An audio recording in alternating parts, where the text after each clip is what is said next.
Ok, salut à tous. Donc, on se retrouve pour la correction des deux exercices que je vous avais demandé pour aujourd'hui.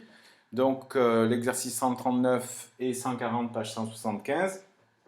Donc, il s'agit d'exercices, bien sûr, qui traitent de la mise en application de l'étude d'une équation différentielle. Donc, commençons. Bon, ce ne sont pas des exercices difficiles, mais ça va nous faire revoir des petites choses intéressantes et surtout faire la synthèse un petit peu et vous faire voir comment et pourquoi on utilise les équations différentielles. Alors par exemple dans l'exercice 139, donc je lis la consigne avec vous sur le livre. Une entreprise réalise par moulage des hélices de drone dans un matériau plastique.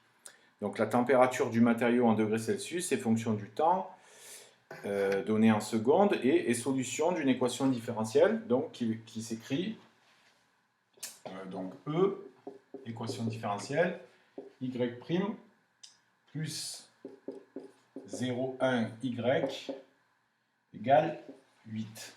Voilà, on reconnaît une équation différentielle classique. Donc les questions sont résoudre E, trouver la solution particulière de E, donc qui va ici s'appeler grand T, tel que T de 0 égale 240. Puis ensuite, étude de la fonction T, déterminer le sens de variation de T sur 0 plus l'infini.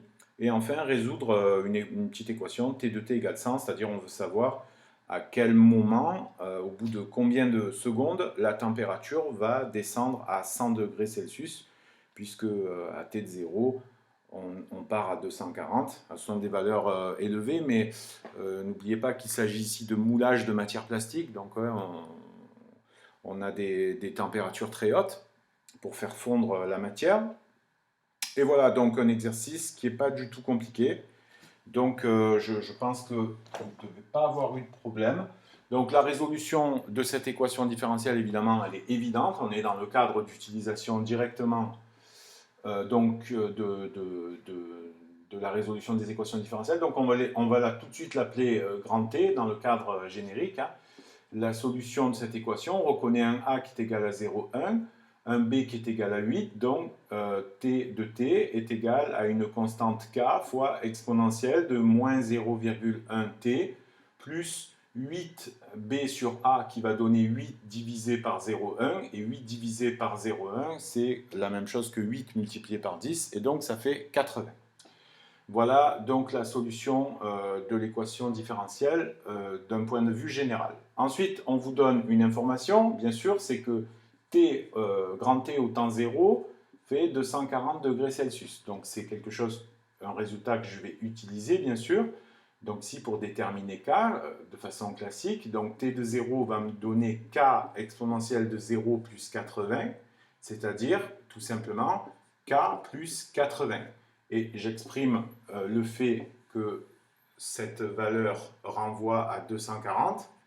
Et donc, j'ai K plus 80 égale 240. Ce qui me donne donc K égale 240 moins 80 égale tout simplement 160.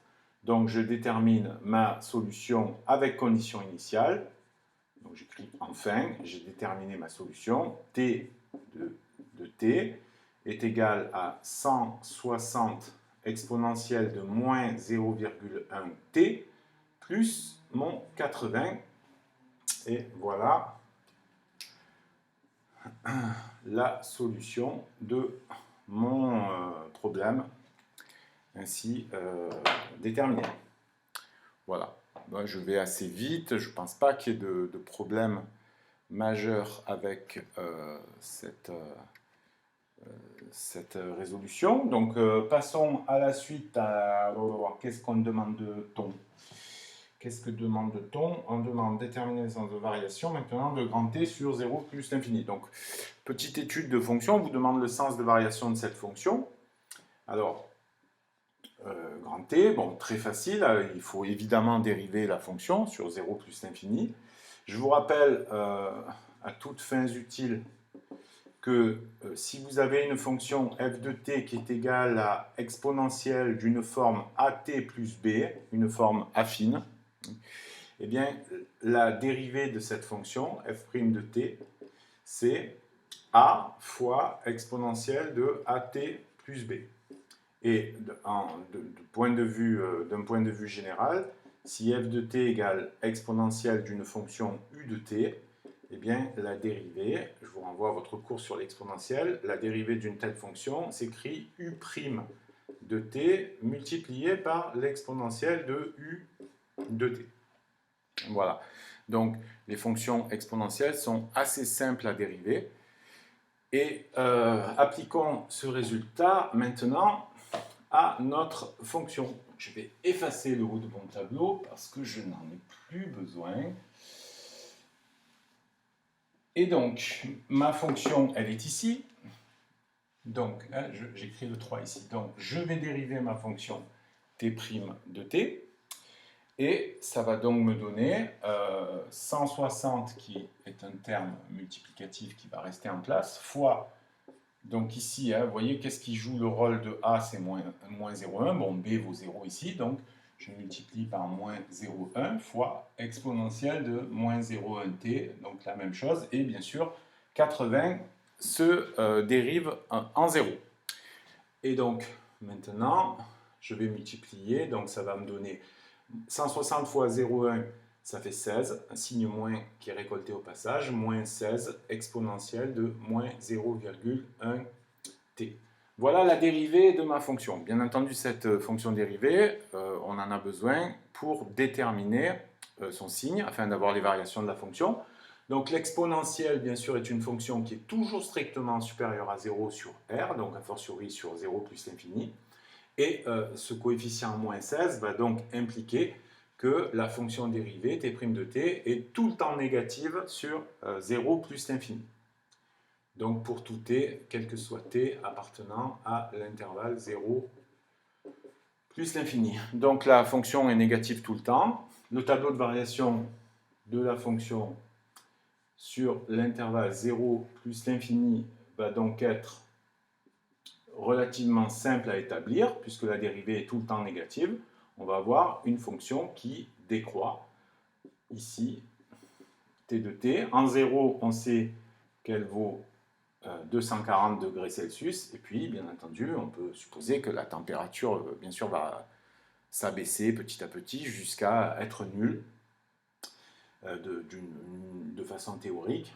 De toute façon, on voit bien qu'ici, cette limite, l'exponentielle de moins 0t, 0,1t, lorsque t va tendre vers plus l'infini, donc 0,1 fois t va tendre vers plus l'infini, avec le signe moins, ça va faire moins l'infini, et une exponentielle en moins l'infini tend vers 0, et donc cette limite, même si elle n'est pas demandée ici, elle vaut 0, et on a, bien entendu, une décroissance des températures jusqu'à la nullité. Bon, ce qui paraît logique, hein. Il y a quand même assez peu de choses qui ne refroidissent jamais, n'étant plus alimentées évidemment par une source d'énergie. Donc maintenant, la dernière question, résoudre t de t égale, voilà, t de t égale 100, donc on demande de résoudre t de t égale 100. Donc c'est un exercice de résolution d'une équation, traditionnelle. Donc, je me souviens que t de t est égal à 160 fois exponentielle de moins 0,1 t, voilà, plus, qu'est-ce que j'avais trouvé tout à l'heure, plus 80, voilà. Alors, la résolution, donc, on a déjà fait ça un paquet de fois. Hein. Si vous avez t de t qui est égal à 100, donc je pose mon équation, ça vous fait 160 exponentielle de moins 0,1t plus 80 égale 100. Donc je commence par résoudre traditionnellement mon équation. Ça me donne 160 fois exponentielle de moins 0,1t qui est égal à 100 moins 80, qui est donc égal à 20. Et puis, donc, exponentielle de moins 0,1t qui est égal à 20 sur 160, qui est égal à 2 sur 16, qui est donc égal à 1/8. Et maintenant, rappel, comment fait-on pour exprimer t lorsqu'on a une égalité avec une exponentielle? Bien sûr, on passe au logarithme. bien entendu, à droite et à gauche. Donc, logarithme de exponentielle de moins 0,1t donne moins 0,1t. Et ici, c'est égal à logarithme de 1 sur 8, que j'écris directement moins ln de 8, parce que je vous rappelle que ln de a sur b, c'est égal à ln de a moins ln de b, donc ln de 1 sur a, égale moins ln de a. Donc voilà pour cette